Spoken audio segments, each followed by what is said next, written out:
పూజ అయిన సాయంత్రమేనండి.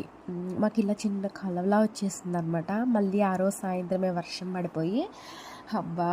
చాలా కష్టపడి వేసుకున్నానే అని అనుకున్నాను. తర్వాత మళ్ళీ వెంటనే చవితి వచ్చేసింది. అమ్మ మళ్ళీ నాకు అనిపించింది అమ్మ కూడా కల్లాపుతో చక్కగా మళ్ళీ ముగ్గులు పెట్టు అనంటే నాకు కొంచెం ఇక అంత ఇంట్రెస్ట్ లేదండి పెట్టడం. సాయంత్రం వర్షం రావడం, పోనీలే ఈ వర్షాకాలం 4 రోజులు ఇలాగా వదిలేసి తర్వాత నుంచి చూసుకుందాం అనుకున్నాను. అని ఇంకా ఆ రోజు చవితికి షాపింగ్ ఉండదు కదండీ! పాలవెల్లి, పళ్ళు, పువ్వులు, ఏకో వినాయకుడని ఇంక దానికి బయలుదేరిపోయి వచ్చేసాననమాట. చవితి రోజు మార్నింగ్ ఏమైందంటే ఇంకా పసుపు నీళ్లు చిమ్మేసి ముగ్గులు పెట్టుకున్నాను. చవితి వీడియో పెడదాము చక్కగా అందంగా అని చెప్పేసి. ఆ రోజు సాయంత్రం అనమాట 2 ఆ టైంకి ఇలా వర్షం స్టార్ట్ అయిందండి. నేను అంతకు ముందు చూపించిందేమో వరలక్ష్మి పూజ సాయంత్రం. ఈ వీడియో మాత్రం చవితి రోజు 2 to 2:30 మధ్యలో అండి. ఇలా వర్షం పడుతూ ఉంది. నేను అనుకున్నాను, అమ్మో! ఇలా ముగ్గు పెట్టి ఇలా చేసుంటే ఇంకా నేను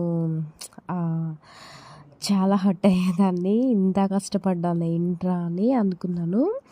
ఇక అసలు కళ్ళ ముందేనండి వర్షం. ఇంకసలు చినుకులు కూడా ఒక పెద్ద చుక్కలండి. ఎప్పుడూ నేను అంత వర్షాన్ని అమ్మో! ఇంకసలు బీభత్సం అనమాట.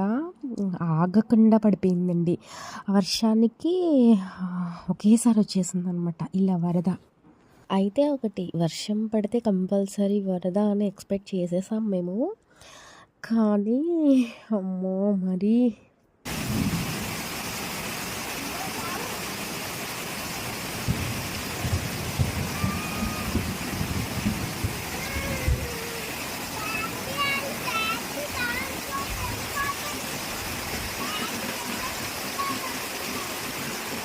అసలు ఎటు చూడాలో తెలియట్లేదు. ఎక్కడ సందుంటే ఆ సందులోంచి దూరి మరీ వచ్చేస్తున్నాయండి.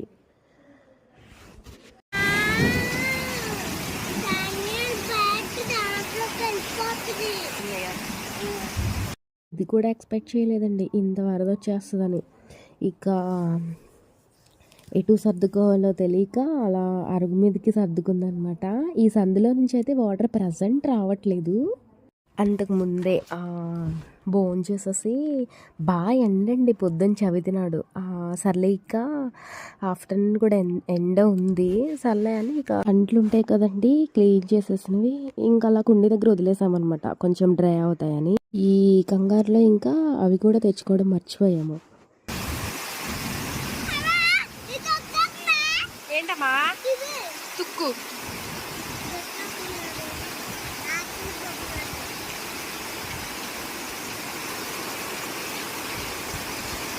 కొత్త ఏం కాదు. నేను ఛానల్ స్టార్ట్ చేసిన కొత్తలో ఒకసారి వచ్చిందండి. అప్పటి నుంచి ఒక 10 to 15 అలా వచ్చి ఉంటుంది.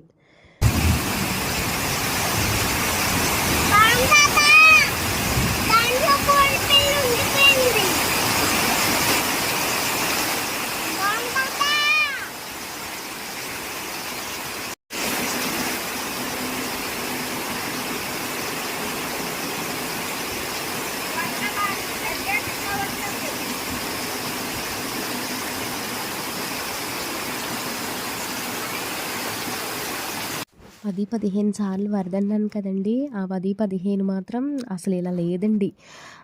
కొంచెం నయం అనిపించింది అదే దీని మీద. అంత బాగా వచ్చేసింది. ఇంకసలు విజయవాడ అలా కనిపించేసిందండి నాకు కళ్ళ ముందు. అమ్మో! అని ఇంకా ఎక్కడికో వెళ్ళిపోయింది ఆలోచన అయితే మాత్రం. వాటర్ అక్కడ చూసారా, డ్రమ్ముకి పక్కన అక్కడ రౌండ్గా రాయి ఉండాలి.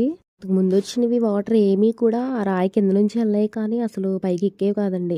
ఇది అంతకు మించి కదా, ఇక రాయిని కూడా పట్టుకెళ్ళిపోద్దేమో చూడాలి. ఇంటి ముందు పరిస్థితి అదైతే ఇంటి వెనకాల పరిస్థితి అండి ఇది. అసలు ఇది కూడా ఎక్కేది కాదు. ఒక్కసారి ఎక్కింది తక్కువ.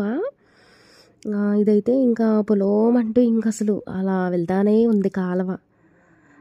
చెట్టు దగ్గర మొత్తం నిండిపోయి అవంతా ఇంటికి పైవైపు నుంచి వచ్చేసి ఈ ఇదిలో పైనుంచి వెళ్ళిపోయి కింద సందులోంచి వెళ్ళిపోయి ఇక మా ఇల్లు మొత్తం ఇక చెప్పాలంటే 4 వైపుల నుంచి వెళ్ళిపోతున్నాయండి నీళ్ళు.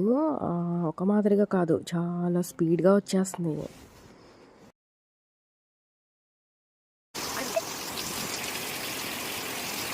మళ్ళీ 3:30 అలా అవుతుందండి. టైం ఎలా పెరుగుతుందో వాటర్ ఫ్లో అనేది అలా పెరిగిపోతుంది అనమాట.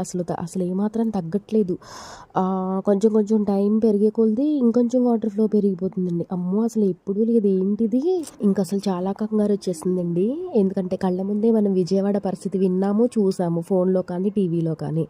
ఇప్పుడు మనమా ఏంటి అసలు, అమ్మో ఇంక అసలు అది మహా నరకం. వాళ్ళు పడుతున్న బాధనే మనం చూడలేకపోయాము. అయిపోయి అసలు చూడడానికే మనకి నరకంలా అనిపించేసింది. ఇప్పుడు మనకు వచ్చేసింది ఏంటి ఆ సిచ్యువేషన్ అని ఇంక అసలు అదో ఆలోచన అయిపోయిందండి. ఎందుకంటే వాటర్ ఫ్లో అనేది కొంచెం కొంచెం తగ్గుద్దా అంటే అక్కడ చూసారా మూల అలా ఊరిపోయేదండి. ఇలా ఉన్న వాతావరణం గుమ్మం కానీ ఇలా అయిపోయిందా అని ఇంకా అలా గుర్తుకొచ్చేసింది అనమాట. ఇదిలో మాత్రం ఇలా మోకాళ్ళ లోతు వచ్చిందండి.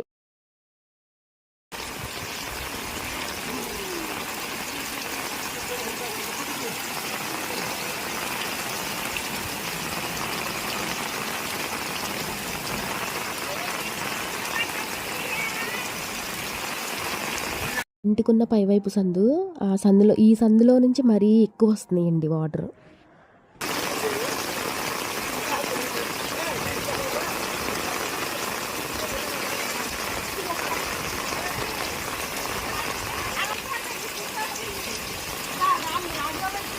ఇది ఫ్లో పెరిగిపోతుంది అన్నాను కదా, అన్న దాని మీద ఇంకొంచెం పెరిగిందండి. అటువైపు కట్టలా ఉంటుంది అనమాట. అది తెగేసి ఇంకా వచ్చిన ఫ్లోకి తెగిపోయింది అనమాట. తెగేసి పొర్లుకుంటే వెళ్ళిపోతున్నాయండి నీళ్ళు. ఎంత లోతు వచ్చేసింది చూసారా.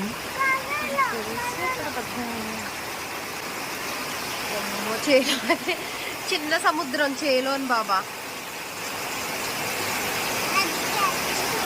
ఆ కర్రకాడ గులాబీ మొక్క ఉండాలి, ఏమైందో అక్కడ వైట్ పూల మొక్క కూడా కనపడట్లేదు.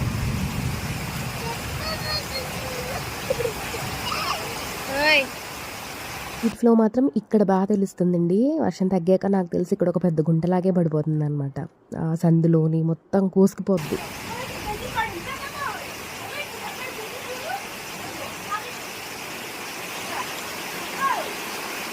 దగ్గర ఉన్న కొన్ని పుల్లలు అలా నుంచో పెట్టాము. అవి కూడా స్వాహ అండి. దీనిపై ఇది కూడా వెళ్ళిపోయింది. ఇప్పుడు మేము చూసుకోలేదు అసలు. అది ఇక్కడ పెద్ద రోలు ఉండాలి, అక్కడ పెద్దదే.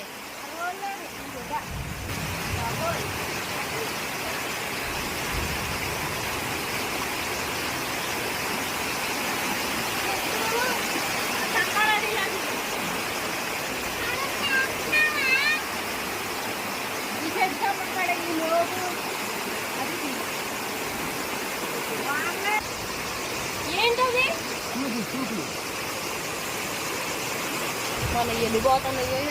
బాబు, అక్కడ ప్యాషన్ ఫ్రూట్ ఉండాలి చెట్టు. సగం ములిగినట్టు అనిపిస్తుంది. బాబా అరిగెత్తున వచ్చేస్తున్నాయి నీళ్లు. మన గోళ్ళు ఇలాగే నాశనం. పెద్దాడి అక్కడ మ్యాట్ లేకపోతే బాగున్నా, మ్యాట్ చిరుగుపోను ఎందుకు, అక్కడ మ్యాట్ అన్న లేకపోతే చిరుగుపోద్ది. కుదేపు ఉంటాయి.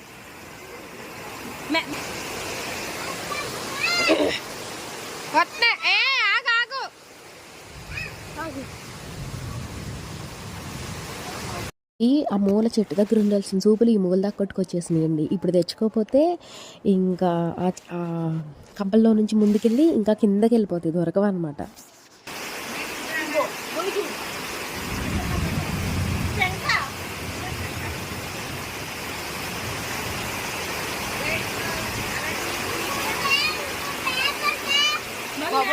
పైకి ఎక్కేసింది, అదే పైకి ఎక్కేసింది శుభ్రంగానే. బాబోయ్, గోదావరి అమ్మ తల్లి, ఈ నీళ్ళన్నీ ఎక్కడయ్యా బాబా. అస్సలు 4:30 కూడా దాటేసిందండి. గంట పెరిగే కొలది నీరు ఇంకా ప్రవాహం పెరిగిపోతుంది. కానీ అసలు ఎక్కడి నుంచి వచ్చినాయి రా బాబు ఇన్ని నీళ్ళు అనుకున్నాము. ఎప్పుడూ లేవన్నమాట ఇంత బీభత్సంగాను. అక్కడ పొద్దున పట్టుకున్నాం గ్రీన్ కలర్ డ్రమ్ము. ఆ డ్రమ్ము కూడా వెళ్ళిపోద్దేమోనని మా అమ్మ మోసుకొచ్చేయమంటున్నారు. డ్రమ్ము కాదు, ఫస్ట్ నేను వెళ్ళిపోయేలా ఉన్నాను, అంత స్పీడ్గా వచ్చేస్తున్నాయి అని ఇంకా అలా నుంచి చూస్తున్నాం అనమాట. సర్లే ఏ వర్షం తగ్గాక ఏ తోటలోనే ఇరుక్కుంటే వెళ్ళి లాక్కొచ్చుకోవచ్చులే అని ఇంకా నేనైతే ధైర్యం చేసి అసలు వెళ్ళలేదు. సరిచి ఇక్కడ పెద్ద గొయ్యి పడిపోద్ది వర్షం తగ్గాకనే. నువ్వు చెక్కలోంచి జారకు, నాకు బ్యాలెన్స్ సరిపోదు. అయ్యయ్యో. మా ఇంటికి రోడ్డు మీదకి వెళ్ళాలంటే ఇది ఇంకొక దారండి. ఇదొకటి చెట్టు దగ్గరది ఒకటి, రెండు పూర్తిగా నీళ్ళతో మునిగిపోయినాయి. రోడ్డు మీదకి వెళ్ళి చూద్దాము, చాలా వర్షం పడిపోయింది కదా అని వెళ్ళాం మేము. ఇంకా వర్షం అప్పటిదాకా పడి తగ్గింది కదా, అందరూ వచ్చి చూస్తున్నారు అనమాట రోడ్డు మీద. అయితే మీ ఇంట్లోకి వచ్చేసిన నీళ్ళు అని అడిగేస్తున్నారు అనమాట. వాళ్ళకి తెలిసిపోయింది వర్షం వస్తే బాగా ఎఫెక్ట్ అయ్యేది మాదని. కానీ మా దాంతో పాటు పైన స్టార్టింగ్లో ఒక ఇల్లు ఉంటుందండి, ఆ ఇంటికి కూడా మాకులాగే లోపలికి వెళ్ళిపోయినాయి నీళ్ళు.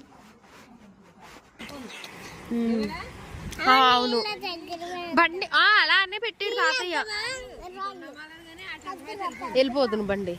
రోడ్ మీద నుంచి వచ్చిన నీళ్ళు, ఆ మూల చేలో నుంచి వచ్చిన నీళ్ళు, ఇవన్నీ వెళ్ళడానికి మా ఇంటి వెనక వైపు నుంచి మా ఇంటి ముందు వైపు నుంచే ఉందండి. ఇంకా డౌన్ అటే కదా, అటే వెళ్ళిపోతుంది మొత్తం అన్నిని. మా బుడ్డిదైతే ఇది బీచ్ అనుకుని నీళ్లు స్టార్ట్ అయినప్పటి నుంచి దింపమంటుందండి. దానికి తెలియదు కదా ఇది బీచ్ కాదు వరదని. ఇక రాళ్ళేసి ఆ గట్టు మీద ఆడుకుంటుంది. ఈ పైన వాళ్ళందరూ వెళ్తున్నారు చూడండి. మా ఇంటితో పాటు పైన ఎఫెక్ట్ అయిందన్నాను కదా, ఆ ఇంటిని చూడడానికి. ఇప్పుడు ప్రశాంతంగా ఉందండి రోడ్డు. అసలు వర్షం వచ్చినప్పుడు ప్రళయం అనమాట, ప్రకృతి ప్రళయం అంటారు కదా, అలా ఒకేసారి వర్షం ప్రళయం చేసేసిందండి.